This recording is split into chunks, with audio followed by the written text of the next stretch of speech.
I then turn to experiences within the Continental Army.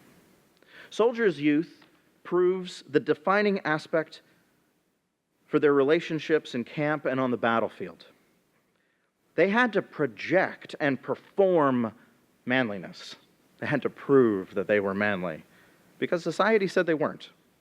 They have to prove it for each other, for a strange audience, far different than that of their home communities. And as a result, their behaviors often fell far outside the bounds of what was acceptable at home. Swearing, drinking, stealing, dueling. Both George Washington and Nathaniel Greene had to issue general orders against soldiers jumping into mill ponds and then streaking naked in front of ladies. As if you mean to glory in your shame, George Washington says.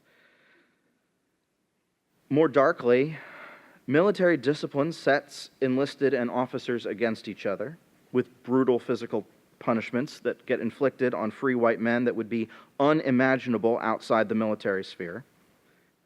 Nevertheless, within the Army, as one enlisted man later writes, we were young men with warm hearts. We lived together as a family of brothers and shared the hardships, dangers, and sufferings, sympathized with each other in trouble and sickness, bore each other's burdens, and strove to make them lighter. It might seem like a little thing for young men to be concerned for their honor, to seek the regard of their peers, to behave in ways that makes them feel manly pride, all while a weighty contest and uncontrollable forces boil around them. But I think those assertions of a manly, soldierly identity, young men embracing esprit de corps, increased their sense of control. Control over the direction of their lives, control over their lives in the army.